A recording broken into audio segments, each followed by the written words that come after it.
మాజీ ముఖ్యమంత్రి జగన్ ఇటీవల సత్తెనపల్లి పర్యటనకు వెళ్లారు. తన పార్టీ కార్యకర్త గత సంవత్సర కాలంలో సంవత్సరం క్రితం చనిపోయిన పార్టీ కార్యకర్త. అంటే లాస్ట్ ఎలక్షన్ రిజల్ట్ వచ్చినప్పుడు ఆత్మహత్య చేసుకొని చనిపోయిన పార్టీ కార్యకర్తని పరామర్శించడానికైతే వెళ్లారు. ఆ వెళ్ళే క్రమంలో సింగయ్య అనే ఒక వృద్ధుడినైతే జగన్ కాన్వాయ్ తొక్కి చంపేసింది.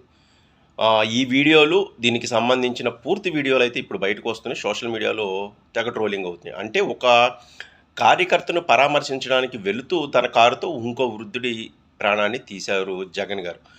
సో, నేను చెప్పేదేంటంటే అది ప్రమాదవశాత్తు జరిగి ఉండొచ్చు. నేను కాదనడం లేదు. కానీ అంత హడావుడి చేసుకొని ఒక పరామర్శకు వెళ్ళాల్సిన అవసరం ఏంటి? అసలు ఎందుకంత? ఒక పరామర్శకు వెళ్తే రెండో వ్యక్తికి కూడా, రెండో పక్కనున్న కుటుంబానికి కూడా తెలియకుండా వెళ్లి వాళ్ళకి పరామర్శించి తగిన సాయం అందిస్తే చాలా బావుంటుంది గానీ, ఇంత హడావుడి చేసి సుమారు 80 కిలోమీటర్లు హడావుడి చేశారు. ఆ హడావుడిలో ఒక వృద్ధుడు జగన్ గారి కాన్వాయ్ కిందే పడి చనిపోయాడు.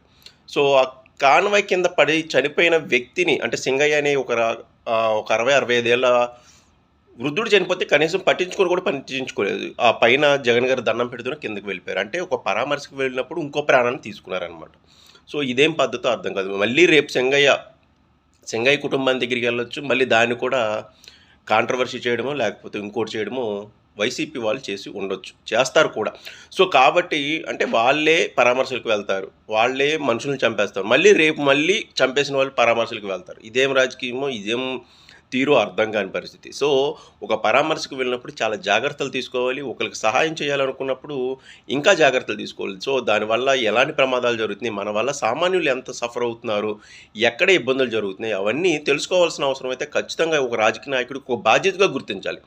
సో, ఈ విషయంలో నేను పవన్ కళ్యాణ్ గారికైతే 100కి 100 మార్క్స్ ఇస్తాను ఒక జర్నలిస్ట్‌గా. ఒక రైతు కుటుంబాలను పరామర్శించడానికి వెళ్ళినప్పుడు ఆయన కేవలం పరామర్శలకు వాళ్ళ యొక్క సాయానికి కౌలు రైతు భరోసా యాత్రను ఉపయోగించుకున్నారు తప్పితే రాజకీయంగా ఏదో హడావుడి సృష్టించాలి, లేకపోతే కడప లాంటి ప్రదేశానికి వెళ్ళినా అక్కడ తమ సత్తా చూపించాలి అని అయితే భావించలేదు. ఒక పద్ధతిగా వెళ్లారు. సో, దీన్ని ప్రతి ఒక్కరు స్ఫూర్తివంతంగా తీసుకోవాలి. సో, ఎందుకు అంత దారుణంగా వెళ్ళాల్సిన అవసరం ఏముంది?